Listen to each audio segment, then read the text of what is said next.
The PRAXIS 2030 program allows students quite a few opportunities they might not have in the traditional classroom. Getting out into the community, real life world experience, bringing mentors in to work with them during their team projects, guest speakers, professionals in the field coming in to give them some real world experience and knowledge. Those are some things that students can expect in the PRAXIS program. So in Blueprint 1, which was our first blueprint we do in grade 9, it's looking at social change, climate change, and how students can really incite change and what they can do to make a difference. For Blueprint 1, we used street art as their team project, as their medium for how they were going to incite social change. The idea was that their street art that they put up with their team would stop people and have them think of, oh, didn't think about this for climate change, or this little thing, if we didn't do this, we could, take better care of the planet. The students are trying to incite some kind of social change with the viewers who look at the street art. So whoever is passing it, street art's a big medium. Like, it's not a small little painting, it's big, and their artworks are big because you need to really get the attention of whoever's walking by. And so street art was the perfect medium for that, for the students to really put something out there, challenge themselves, to get people to change their views, their thoughts, even just to have a new idea about what they can do to help, better our planet. So in this unit of world studies, the concept of social change was the main focus of our learning. We talked a lot about how social change is created and the different aspects of it, such as the leaders, events, media, and other things that go into making a movement effective and successful. And so when we create our street art about climate change, our hope is to incite that social change similar to the past real-life movements that we studied about. But in this case, the street art would be the compelling form of media to help spread messages, raise awareness, and incite social change.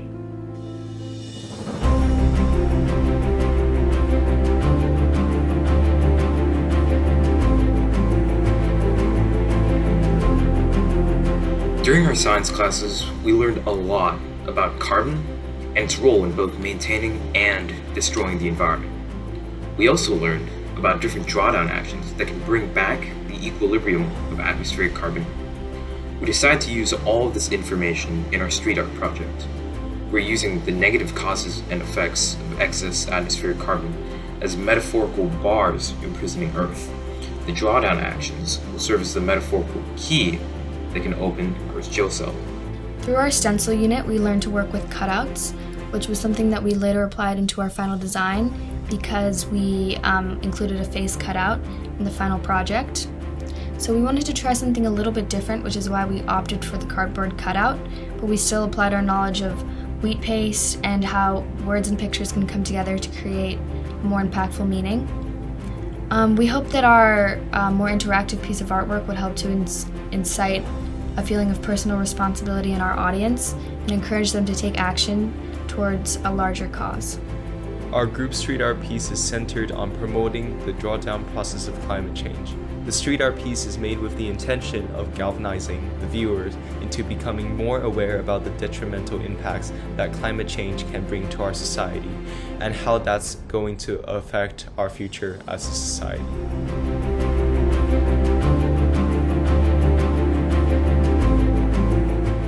I think we're actually really quite satisfied with our final product, especially if we consider all the time constraints that we had. I think in the end we all worked really hard on this project and I'm happy with our final product. I think in terms of raising awareness for social issues that we care about, this project has really opened a new door for us to figure out new ways of communicating our passion for issues rather than simply just stating it out to other people. Like, for example, the visual representation. There's so much reflection that goes on in PRAXIS, which is something that I think really makes it a special program, because reflection is when the learning really happens for a student. I can do my work, but if I don't ever look at it and think about it and see how I could improve, how I could do better. So reflections is a big part of the PRAXIS program, especially in teamwork. In English class, we were talking about how words and pictures can make a greater impact when working together. This helps us with our final street art piece by knowing what words to add to the piece or not. We used a minimum of words in our piece and talked about a list of solutions you can do. Since our art piece is movable, The text will at first be hidden, but if you pull a rope, you will see it. This shows that it will be more picture specific, since the word "I can" is just there to show that you can help. Although many people know that climate change should be stopped, they're still being bystanders towards this issue. We believe that through our art piece and a deeper meaning behind it, people will start taking this issue into consideration and begin taking action. And currently in English, we're learning about how text and pictures can convey a message, and we're connecting this to our street art. We connect this to our street art by adding and showing how global warming is affecting our world with pictures. And what we need people to do is to stop this and snap out of this fantasy life, and to see the reality that the world and the humans are facing.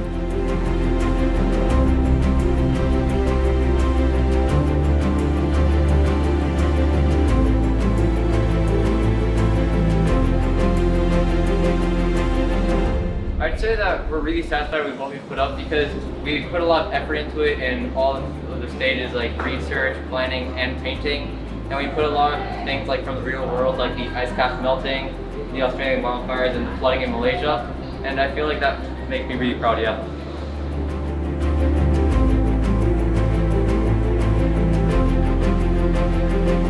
Praxis English art focus was around analyzing sequential art narratives, also known as a graphic novel. We learned about the various techniques required to create one and how their usage impacts the overall narrative and its meaning. For example, the thickness or boldness of a line can impact the traits of a character. A thin line could indicate weakness, whereas a thick line could indicate strength. Our team decided to apply a few of these techniques in our street art. In Blueprint 1 Science, we mostly talked about loops and cycles. For example, positive feedback loops and negative feedback loops in nature. And our art piece, we wanted to capture that in showing that the older generation on the right is handing down the responsibility, the balloon, which resembles the earth, down to the younger generation. And this is a cycle of the older generation just continuously pushing the responsibility down to the younger generation, and we need to put a stop to this. The utilization of art and design was, for obvious reasons, very important for our street art piece. We used the tools and methods of portraying ideas through art to improve our street art piece and make it more meaningful. Praxis Art and Design worked to teach us how to use artistic technique to make the viewer feel something much more than what was just simply the art itself. We used our knowledge from this class to subtly implement ideas and perspectives on global climate change issues into our street art piece. In order to create a street art piece that incites social change, in world studies, we study the past social movements that have successfully achieved social change, such as the Civil Rights Movement. And this makes it easier for us to understand different ways in which social change is driven. In English, we've learned through comic books social changes that have occurred in the past. Comic books are a lot about the drawings that artist has made and the meanings that come with it. This relates to our group's street art project because it's a lot about the visual aspect, and we want to make sure that we're able to convey a strong message which is also clear.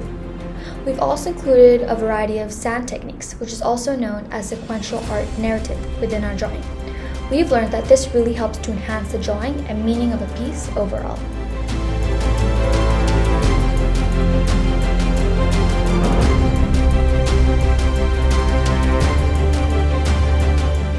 After Praxis 2030, students are more than prepared for any curriculum route they want to go into, whether it be IB, AP, pursuits, your family's moving on. The students are more than ready. We've set that up so they can be future ready in curriculum and content, as well as in those transfer goals that are really going to set them apart as 11th and 12th grade students.